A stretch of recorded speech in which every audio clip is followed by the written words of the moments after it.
I never thought I'd be the kind of person to stand in front of a crowd, trembling, with my life unraveling like a cheap threadbare sweater. But there I was, Lila Grayson, 29 years old, an ER nurse who'd seen more blood and chaos than most, clutching a USB drive that felt heavier than a loaded gun. It was 6 months after Caleb's death, and I'd just started to breathe again, until that eviction notice landed in my hands like a slap. It came on a Tuesday. I was sorting through Caleb's old work shirts, trying to decide which ones to keep, when the doorbell buzzed. A courier shoved a crisp envelope at me, muttered something about signing, and left. I tore it open right there in the doorway, my fingers fumbling. Notice of eviction, it read bold and black. Marcus Vaughn, Caleb's old business partner, claimed my husband had sold him our land. The house my father-in-law built, the only thing tethering me to Caleb's memory, months before the crash. I stared at the words until they blurred. Caleb would have told me. He wouldn't have signed away our future without a word. The community center meeting was set for Friday, some informal showdown to settle property disputes. I spent 3 days pacing my kitchen, replaying every conversation Caleb and I ever had about Marcus. He'd been Caleb's friend since college, a smooth-talking guy with a Rolex and a grin that could sell sand in a desert. They'd started a small construction firm together, flipping fixer-uppers. Caleb trusted him. I didn't. There was always something off, Marcus's late-night calls, the way he'd dodge questions about money.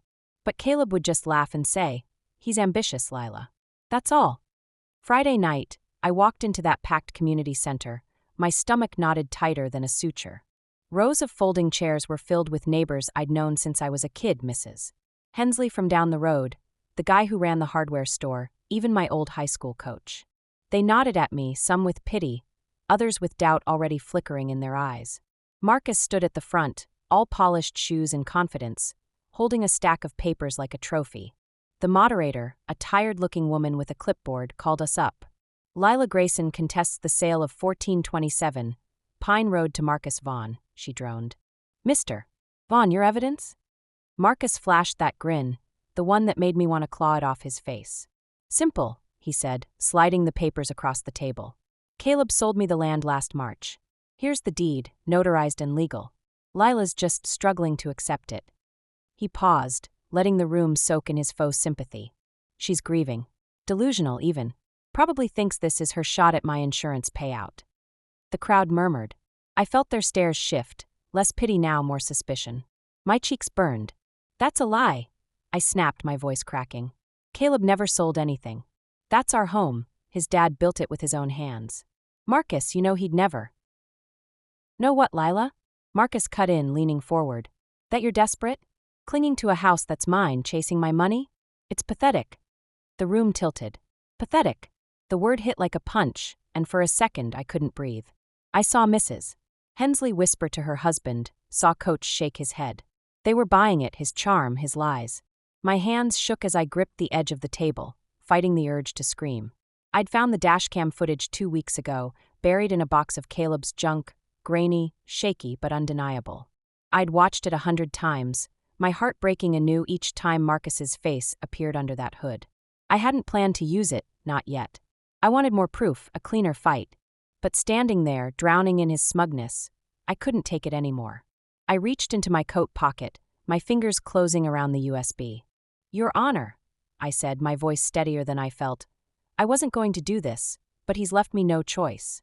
Marcus's grin faltered, just for a split second. I plugged the drive into the moderator's laptop, my hands trembling so hard I nearly dropped it. The screen flickered, and there it was, Caleb's truck, parked in our driveway, time-stamped the night before the crash. Marcus, in a dark jacket, hunched under the hood, a wrench glinting as he messed with the brake lines. 30 seconds of footage, silent but deafening. The room erupted. Gasps, shouts, someone yelling, "What the hell is that?" Marcus lunged forward, his face twisting. That's fake. She doctored it, she's insane. But the crowd wasn't listening to him anymore. Mrs. Hensley was on her feet, Coach's jaw hung open, and the moderator banged her clipboard like a gavel, yelling for order. I stepped back, my chest heaving, watching chaos swallow Marcus's lies. He'd humiliated me, tried to strip me bare in front of everyone I knew. But that footage was my lifeline, my first swing back. I didn't know if they'd believe me, not fully, not yet. But as Marcus's eyes locked on mine, wild with panic, I felt something shift inside me. This wasn't over. It was just beginning. I thought showing that footage would feel like a victory, like I'd finally landed a hit after months of drowning in grief. But as I stood in my kitchen the morning after the meeting, staring at the coffee pot I hadn't bothered to turn on, all I felt was a hollow ache. I'd thrown Marcus off balance, sure. Those 30 seconds of grainy truth had cracked his perfect mask. But he wasn't the type to stay down. I knew he'd come for me, and I wasn't wrong. It started with whispers. By Monday, I'd heard it from a nurse at work. Marcus was telling anyone who'd listen that I'd faked the dashcam video. "She's unhinged," he'd said at the diner, loud enough for half the town to hear. Lost it after Caleb died. Probably edited that clip herself to frame me. I wanted to scream every time I pictured his smug face, spinning lies like it was nothing. People I'd known forever, patients I'd stitched up, neighbors I'd waved to, started looking at me sideways. I caught the doubt in their eyes when I grabbed groceries the way. They'd hush up when I walked by. Marcus was good at this, better than I'd ever given him credit for. I couldn't just sit there and let him bury me. I dug out Caleb's old phone from a drawer, one I hadn't touched since the crash. It was a cracked, ancient thing he'd used for work, and I'd kept it charged out of some stubborn need to hold on to him. I scrolled through his texts, my chest tightening at every "love you, babe" he'd sent me. Then I found something else, messages to Marcus, dated weeks before the crash. "What's with the side deals?" Caleb had written. "We agreed to keep it clean." Marcus's reply was curt. "Relax, it's handled." Another one days later. "Stop asking, see, trust me." My hands shook as I read them. Side deals. What had Caleb stumbled into? I needed more, something concrete. That's when I remembered Eddie, the mechanic who'd fixed Caleb's truck a dozen times. He'd come by the house a week after the crash, fidgeting, saying he'd seen something that night, but clamming up when I pressed him. I drove to his shop that afternoon, my heart pounding. Eddie was under a car when I walked in, grease-streaked and jumpy. "Lila," he muttered, barely meeting my eyes. "You shouldn't be here." "Eddie, please," I said, keeping my voice low. "You saw Marcus that night, didn't you? Near the truck." He froze, wrench slipping in his hand. "I don't know what you're talking about," he said too fast. "I didn't see nothing. Eddie, he killed Caleb. You know it. I need you to." "Drop it," he snapped, glancing at the shop door like he expected someone to barge in. "I got a kid, Lila. I can't." He turned away, and I left with nothing but a sinking feeling that he was terrified, and not just of me asking questions. That night, I couldn't sleep. I kept replaying Marcus's face at the meeting. How he'd gone from smug to panicked, then back to control in seconds. He wasn't rattled anymore. He was plotting. I'd just dozed off on the couch when a crash jolted me awake, glass shattering somewhere in the house. My pulse spiked as I grabbed a kitchen knife and crept toward the sound. The back window was a jagged hole, cold air rushing in. I flipped on the lights and my stomach dropped. The USB, the one with the footage, was gone from the kitchen table where I'd left it. I sank to the floor, the knife clattering beside me. Someone had been here in my house while I slept. I checked the locks, still bolted, except that busted window. My mind raced. Marcus couldn't have done it himself, he'd have an alibi. But he had money connections. I pictured him hiring some thug, whispering, "Make her back off." I wanted to call the cops, but what would I say? Someone stole my proof, and I think it's the guy who killed my husband. They'd ask for evidence I didn't have anymore. I dragged a chair against the back door and sat there till dawn, clutching Caleb's phone like a lifeline. The text stared back at me. Proof Marcus was hiding something, but not enough to nail him. Losing the USB felt like losing Caleb all over again, like Marcus had reached through time to rip him away twice. But as the sun crept up, I felt a shift, a cold, hard resolve settling in my bones.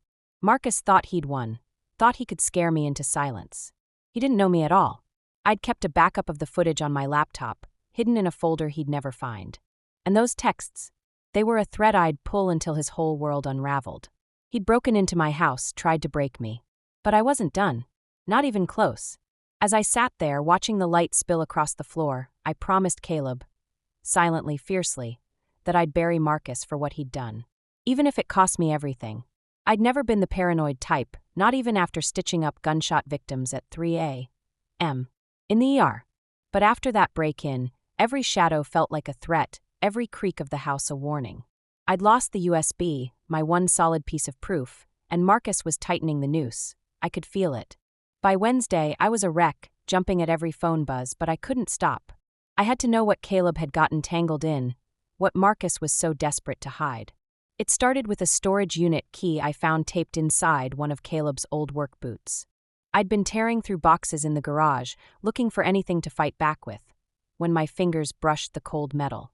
Caleb had rented the unit a year ago, said it was for business files, but I'd never bothered to check it. That afternoon, I drove out to the edge of town, my hands sweaty on the wheel. The unit was a dusty 10 by 10, stacked with cardboard boxes and a rusted filing cabinet. I pried it open, and there it was, a ledger, handwritten in Caleb's blocky scrawl, and a folded insurance policy clipped to the back. I sat on the concrete floor, flipping pages, my heart sinking with every line. The ledger tracked their construction firm's finances, but half the entries didn't add up, cash siphoned off to some offshore account, labeled consulting fees. Marcus's name was all over it, dates matching those cryptic texts I'd found. Then I unfolded the policy. $2 million on Caleb's life, payout to Marcus Vaughn, signed 3 months before the crash. My breath caught. This wasn't just about the land.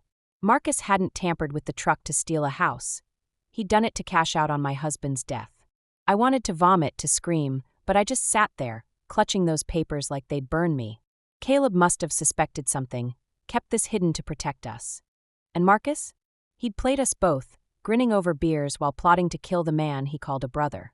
I couldn't let him win. I photocopied the ledger and policy at a gas station on the way home, my hands shaking so bad I jammed the machine twice. I stashed the originals back in the unit and called Jen, my only friend from nursing school who didn't live in this gossip-soaked town. "I need a favor," I told her, voice low. "Hold on to something for me. Don't ask why." She didn't push, just said, "Drop it off tonight." But Marcus wasn't waiting for me to strike. Thursday at work, I was charting a patient when a guy in a cheap suit leaned against the nurse's station, staring. "Lila Grayson?" he said, loud enough to turn heads. "Got a minute?" He flashed a PI badge, hired muscle, not a cop, and started asking about the footage, my mental state, my marriage. "Heard you've been erratic since your husband died," he said, smirking. "Making up stories?" I told him to get lost, but he followed me to the break room, rattling off details, my shifts, my car, even the diner I'd stopped at with Eddie. Marcus had sent him to rattle me, and it worked. My hands wouldn't stop trembling as I drove home. Then came the tires. I found them slashed Friday morning, all 4, deep gashes in the rubber like someone had taken their time. I stood in my driveway, staring at my crippled car, and felt the walls closing in. No note, no witnesses, just Marcus's shadow stretching longer every day. I borrowed Jen's truck to get around, dropped the copies at her place that night. "If anything happens to me," I said, shoving the envelope into her hands, "give this to the cops." She hugged me, eyes wide, but I couldn't explain, not yet. I barely slept that night, camped out on the couch with a baseball bat across my lap. The phone rang at 2 a.m., shrill and jarring. I grabbed it, pulse racing. "Lila." It was Eddie, his voice a whisper. I'll talk. I saw him, okay?" That night. A thud cut him off, then silence. "Eddie! Eddie!" I yelled, but the line was dead. I redialed, got nothing. My mind spun. Had someone gotten to him? Was Marcus there, right now? I wanted to drive to his shop, but Jen's truck was across town, and I was stranded. I sat there, gripping the bat, replaying his words. He'd seen Marcus. It was real, not just my hunch. But that deadline gnawed at me, Eddie's fear, the break-in, the PI, the tires. Marcus wasn't just covering tracks, he was hunting me, picking me apart piece by piece. I had the ledger, the policy, the texts, but no footage, no witness willing to stand up. Yet, as dawn broke, I made a choice. I'd fight dirty if I had to, hide, dig, push, until Marcus had nowhere left to run. He'd taken Caleb, my home, my peace. I'd take everything he had left. I'd never felt so close to cracking, not even when I'd watched Caleb's casket sink into the ground. But by that Friday, with the second hearing looming, I was running on fumes, clinging to every shred of fight I had left. Eddie's call had lit a spark, proof I wasn't chasing ghosts, but when that line went dead, it left me dangling over an edge I couldn't see. I had to find him, had to know if he was still breathing, still willing to talk. I borrowed Jen's truck again that morning, my hands jittery on the wheel as I drove to Eddie's shop. The place was quiet, too quiet, no clank of tools, no hum of engines. I found him in the back, hunched over a workbench, a bruise blooming purple across his jaw. "Eddie," I said, stepping closer. He flinched, eyes darting to the door. "What happened?" He didn't answer at first, just rubbed his hands together like he could scrub away whatever had him spooked. "I saw him," he finally muttered. "Marcus. That night. He was by the truck, messing with it. Paid me $5,000 to keep my mouth shut." His voice cracked. "I got a kid, Lila. I didn't know he'd—" He trailed off, but I knew. "Didn't know he'd kill Caleb. Eddie, I need you to tell them," I said, leaning in. "At the hearing tomorrow. Please. He's getting away with it, everything." He shook his head, fast and desperate. "You don't get it. Last night, someone jumped me, right after I called you. Said if I talked, my girl's next." I swallowed hard, my chest tightening. Marcus wasn't just watching me. He was everywhere, choking off every move I made. But I couldn't back down. "I've got proof," I told him. "Documents, backups. If we both stand up, he's done. They can't touch your daughter if he's locked up." I hated how shaky my voice sounded, how much I needed him to say yes. Eddie stared at me, eyes hollow, then nodded, just once, barely there. "Okay, I'll do it." I left him with my number scrawled on a napkin, praying he wouldn't bolt. Driving back, I felt a flicker of hope, fragile but real. I had Eddie, the ledger copies with Jen, the footage backup on my laptop. It wasn't airtight, but it was enough to bury Marcus, if I could get through the hearing. That flicker died fast when Jen called me an hour later, her voice trembling. "Some guy showed up at my door, Lila. Said he knows I've got something of yours. Told me to hand it over, or I'd regret it." My stomach dropped. "Jen, are you okay?" "Did he?" "I'm fine," she cut in. "I didn't open the door, just called the cops. They chased him off, but he knew my name, Lila. What the hell's going on?" "It's Marcus," I said, gripping the phone. "He's got someone tailing me, digging into everything." I told her to stay with her sister, keep the copies hidden. She didn't argue, just hung up with a promise to text me later. I pulled into my driveway, my mind racing. How did he know about Jen? Then I saw him, the PI from the hospital, leaning against a sedan across the street, staring right at me. He didn't move, just watched, a cigarette glowing in his hand. I locked the doors and shut the blinds, my pulse hammering. I spent the day prepping, re-watching the footage, rehearsing what I'd say at the hearing. Every hour I checked on Eddie. He answered, short and tense, but still in. By nightfall, I was wired, pacing the living room with Caleb's bat in my hands. The hearing was tomorrow, and I could feel Marcus circling, waiting to pounce. I just sat down to catch my breath when something slid under the front door, a folded scrap of paper. I froze, bat raised, listening for footsteps. Nothing. I crept over and snatched it up, my fingers trembling as I unfolded it. Scrawled in block letters, "Back off or you're next." No signature, but I didn't need one. Marcus's voice echoed in every word. I checked the locks again, peered through the blinds. The street was empty, the PI gone. But that note burned in my hand, a promise he meant to keep. I didn't sleep. I sat there all night, the bat across my lap, the note on the coffee table like a dare. I thought about Caleb, his laugh, his stubborn trust in Marcus, and how I'd failed to see the snake he'd let in. I thought about Jen, Eddie, the lives Marcus was clawing through to save himself. And me, alone, cornered but still standing. That note wasn't a threat anymore, it was fuel. He'd pushed me to the edge, thinking I'd break. He didn't know I'd already been broken, and rebuilt myself sharper. Tomorrow, I'd walk into that hearing with everything I had. Eddie, the footage, the truth. Marcus could threaten me all he wanted. I wasn't backing off. Not now, not ever. I walked into that second hearing like I was stepping into a cage fight. Outnumbered, outgunned, but too stubborn to back down. The community center was packed, the air thick with tension, every chair filled with people who'd already half-judged me. Marcus stood at the front, all polished charm, his suit crisp and his grin sharper than ever. He thought he'd won, thought the PI, the break-in, that damn note under my door had broken me. I'd spent the night clutching Caleb's bat, replaying every threat, every lie, until I wasn't scared anymore, just furious. This wasn't about the house now. It was about burying the man who'd taken everything from me. The moderator called us up, her voice flat.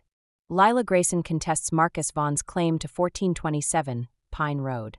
Let's hear it. Marcus went first, smooth as oil. She's got nothing, he said, spreading his hands. That footage? Fake. Her witness? A scared nobody. She's desperate, grasping at straws to smear me. The crowd nodded along, sucked in by his act. I saw Mrs. Hensley whisper, Coach smirk. My stomach twisted, but I kept my face blank. He didn't know Eddie was waiting outside. He didn't know what I had in my bag. When it was my turn, I didn't rush. I stood, my legs steady despite the tremor in my hands, and said, "He's right about one thing. I'm desperate. Desperate to stop a murderer." The room went quiet, all eyes on me. I nodded to the back door, and Eddie shuffled in, bruise still dark on his jaw, head down but there. Marcus's grin slipped, just for a heartbeat. "Tell them," I said to Eddie, my voice low but firm. He cleared his throat, eyes flicking to Marcus. "I saw him. Night before the crash. Messing with Caleb's truck brake lines. He paid me to shut up." Gasps rippled through the crowd. Marcus laughed, loud and fake. "He's lying. She's paying him, pathetic." But I wasn't done. I pulled my laptop from my bag, plugged in the backup USB, and hit play. That grainy footage filled the screen again. Marcus under the hood, undeniable. The room erupted, shouts overlapping, but I raised my voice over it. "That's not all." I slid the ledger copies across the table, the insurance policy on top. "He stole from their business. Look at the numbers.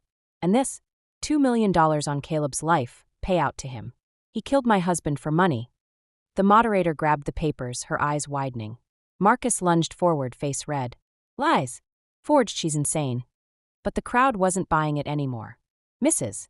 Hensley stood yelling, "You bastard." Coach shook his head, stunned. Then I saw them. 2 cops pushing through the back, badges glinting. Jen had called them, handed over her copies when the PI spooked her.